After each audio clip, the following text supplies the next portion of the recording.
Greetings and welcome to What's Hot with Sea of Tranquility. I am your host, Pete Pardo, CEO and publisher of SOT. Today is Wednesday, March the 23rd. Spring is upon us here in the eastern seaboard of the United States, and with the warmer weather coming in, lots of great new music coming in as well. So we've got today a bunch of new releases in the genres of progressive rock, all forms of heavy metal, jazz fusion, classic rock, hard rock. You know, here we kind of do it all, so we're just going to continue on. We got some new releases as well as some cool reissues that have come out, so we're going to dive right into this. We're going to start off our kind of featured CD of the week. Is the latest from progressive metal act Redemption. Is called The Art of Loss. That's it right there. Got it on in the background. So, you know, most of you know this is the band started up by guitarist, keyboard player Nick Van Dyke. Also Ray Alder, vocalist from Fates Warning, on board as well. And these guys have, you know, been very kind of quietly just putting out some fantastic releases over the last decade. In fact, my personal opinion, I much prefer the albums from Redemption than I do any of the more recent Fates Warning output. Not that the Fates Warning stuff is bad, mind you, but, you know, these guys have been just one of the, like I said, quietly one of the steadiest, most consistent prog metal bands on the scene. This latest is no exception. You know, they've been away for a couple of years. You know, Nick Van Dyke was battling a little bout of cancer. He seems to have gotten past that. You know, they've kind of regrouped here once again. Fantastic album. It's melodic. It's catchy. It's challenging. You know, Bernie Versailles, their second guitar player, had an aneurysm about 2 years ago, so he was not able to take part in this album. Unfortunately, he's still recovering, but they had some guest help on lead guitar solos from ex-Megadeth members Chris Poland, Marty Friedman, a few other guys. So there's some sizzling lead guitar work on here. Just great riffs. Ray's vocals are stupendous. Let's just grab a quick little blast of this, why don't we?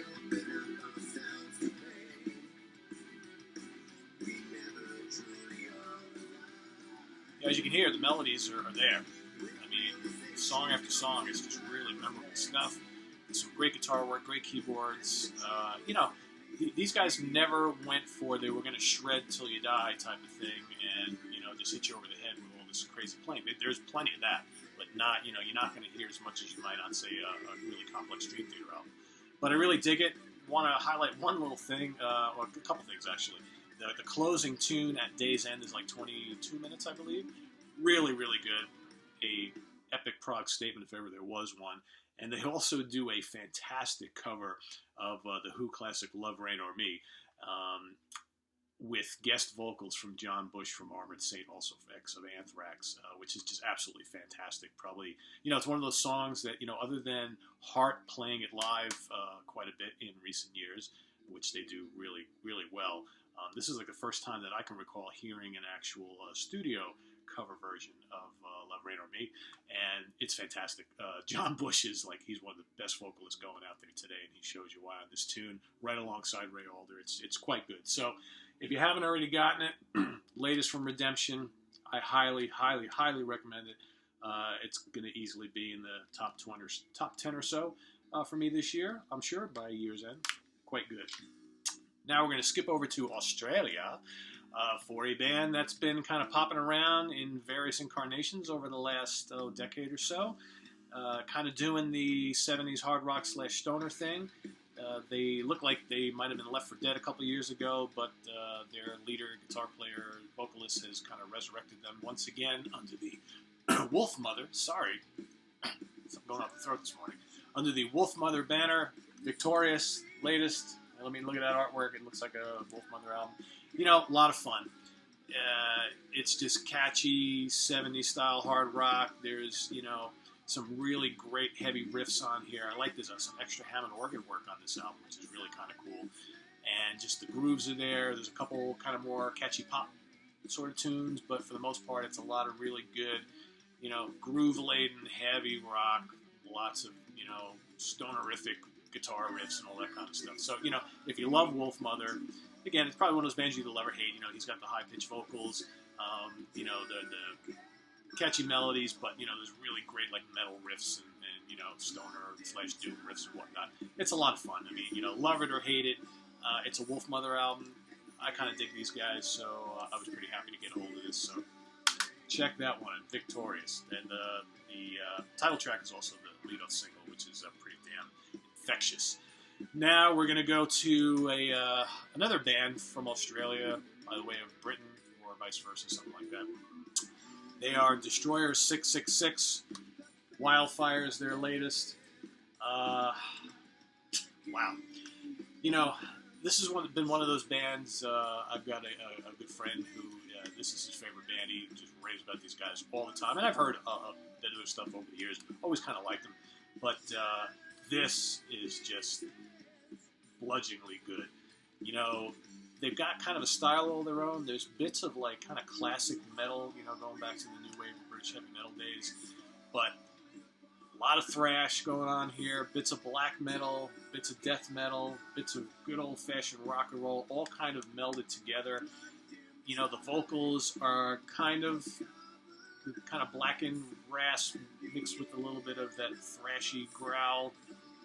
The guitar riffs are shred. I mean, there's like shredding guitar work on here. I mean, at times it's quite thrashy. At times you got the kind of tremolo pick black metal stuff going on. There's like shredding guitar solos on here that you would have expected from like a Shrapnel album, you know, from the mid-late 80s. And the songs are just real. I mean, the songs have a lot of groove, but they're heavy. They're pummeling. I mean, this album is brutal, but yet it's polished and it's sophisticated. But yet it's quite extreme. So, you know, there's really no other band that sounds like these guys. And most of all, the songs are a lot of fun. They're instantly memorable. You know, this is going to be, for a lot of people who are fans of extreme metal, this is going to be sitting at the top of their list at the end of the year of some of the most satisfying albums that have come out this year. I really dig this a lot. You know, you look at the guys on the back. I mean, you know, they're not kidding around here. And you know, bits of Motorhead in there as well at times. So it's just a really, really cool, fun heavy metal album that crosses kind of a bunch of different genres, but like ties them all together. So, Wildfire by Destroyer 666. Seek it out at all costs. All right, so now we're gonna go over to Norway. All right, so this is a fairly new band called Bridgeville Aftershock. Contains a couple of all the members are in other bands that probably some of you might have heard about. You know, Humbucker's one of them, Absinthe another. So, but anyway, this is a throwback to the 80s, hard rock of the 80s. So if you loved like kind of that early period Bon Jovi, maybe first Skid Row album or two with Sebastian Bach, little bits of like Whitesnake from the 1987 album, as well as Slip of the Tongue, and you know, I think you kind of get the point. So it's that kind of 80s arena rock. I wouldn't call this hair metal. It's just good old-fashioned melodic rock. Lots of pretty cool guitar riffs. The vocals are outstanding. The melodies are outstanding. I almost wish there was a little more. You could have used a little more lead guitar work. I think they could have upped the guitar element just a tad. But you know, most of the songs are fairly rocking. It's not too heavy, not too many ballads, but there are a few of them. Vocals are, like I said, outstanding. Melodies are really catchy. You know, if this had been released in '87 or '88, you'd be hearing a lot about these guys. So, you know, Bridgeville Aftershock. It's on Crime Records. Good stuff if you like 80s kind of hard rock. We're going to stay in Norway. So we're going to go back. Well, we're not going back. We're staying in the present. But turn back the tables, turn back the clocks to the early 70s. There was a band out of Norway called Aunt Mary who kind of bridged the gap between that kind of early, I don't even want to call it doom, but that early heavy rock sound, you know, Deep Purple, Sabbath, Humble Pie, Grand Funk, Zeppelin, all that type of stuff, with, you know, the early prog rock movement. The band was called Aunt Mary. They released a few albums in the 70s and then kind of disbanded. Got back together a couple years ago with a few members of the original lineup. Started working on new material, and then two of those members unfortunately passed away. So now their guitarist is the only one still left standing, but he's kind of finished up the record with some new folks. So he's kind of assembled a new version of the band. The album is called New Dawn. That's it right there. You know, a lot of the prog elements of the 70s, of the Aunt Mary 70s band, have kind of slipped by the wayside. So it's more of like a kind of bluesy hard rock album. Not surprising. A lot of those bands from the 70s, when they kind of do come back and reform in the present time, that's kind of the route they go. But, you know, there's still some really cool like Hammond organ work. a lot of great bluesy hard rock riffs, and strong vocals. I dig it. You know, if you like Purple, you know, Deep Purple, and you know some bands like that, I think you'll like this. And you know, gives you a little look inside this little digipack thing here. I like it. You know, if you know, for many, Aunt Mary, what the hell is that? You know, so if you were one of those who kind of were into the rarities from the '70s and followed this band, I have a couple of their CDs from back in the golden era. I actually kind of dig this. This is good. You know, nothing groundbreaking, of course, but with a slight nod to their sound of the past, but with a more modern kind of bluesy hard rock slant. Aunt Mary's back, folks. So if you remember the name, check them out. Check this out. If you've never checked them out, check this out. You know how it goes. All right, so we're going to go. We got some cool reissues to talk about. So we talked about before when we were discussing Destroyer 666, that famous era of the new wave of British heavy metal, right? So the late 70s, early 80s, we had all these bands coming out of Britain that were just kind of doing a new thing, starting up a new wave, just as only the Brits could do, classic metal, melodic, and bands were popping up all over the place. So out of that scene, we got some legendary acts like, you know, Def Leppard and Saxon and Venom to an extent, and I don't know if Motorhead kind of fit in there, but, you know, Iron Maiden, you know, Tygers of Pan Tang, Satan, Diamond Head, list goes on and on. So I mentioned Tygers of Pan Tang. So this is actually, you know, so they released a couple albums in the early 80s with a very, very young John Sykes on lead guitar, who then went on to even greater fame with Thin Lizzy, and then, of course, Whitesnake, Blue Murder, and so on and so forth. Sometimes, like the music of, or the name Tygers of Pan Tang is more associated with John Sykes than actually their own music, but they're actually a very, very good band. And they've continued to kind of carry on, you know, with only one original member, and this is actually a reissue of their 2012, I believe. No, it's actually 2003. It's called Noises from the Cat House, okay? This is from our friends over at Angel Air Records, and you know, still very, very solid. Again, one original member, new cast of characters, still very good. Kind of melodic hard rock, little bits of metal.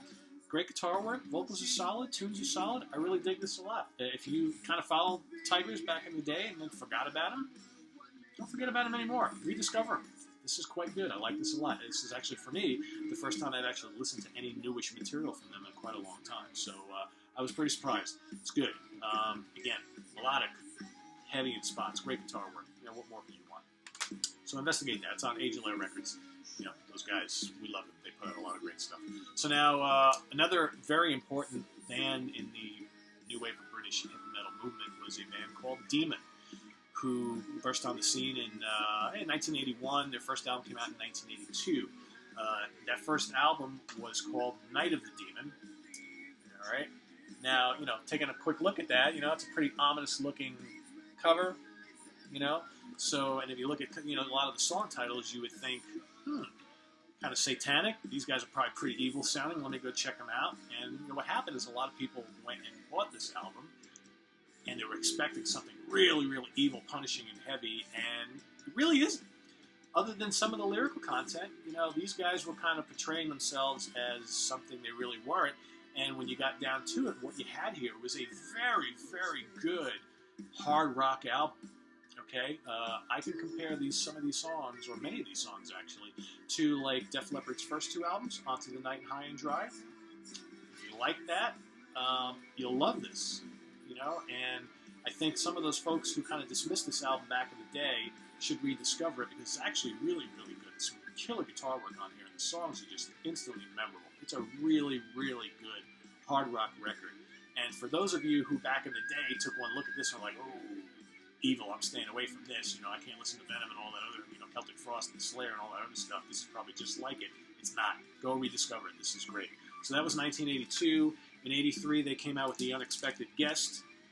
Again, these are out in these kind of cool Japanese mini LP sleeve type things, reissues from Carrera Records. And The Unexpected Guest kind of carries along the same lines, perhaps getting a little more melodic. So what happened with Demon over the couple years after the debut is they started to incorporate keyboards and lots more melodies, and they became more of kind of like almost like a prog rock act with bits of like AOR, like melodic rock. So, you know, a bit different from the first album or two, but these are both very, very good. I would say this is the stronger of the two, but they're both really, really solid. You know, so if you haven't discovered Demon, especially back in their initial phase, go out and rediscover these two. They're well worth it. And then, you know, we fast forward to 2012, and they actually released this album, Unbroken. Again, they've had lots of lineup changes. They had some deaths in the family, all that kind of stuff. So, but, you know, still that classic Demon sound. I think they kind of went back to their heavy rock style on this album. It's quite good. Dave Hill, lead vocalist, still at the helm.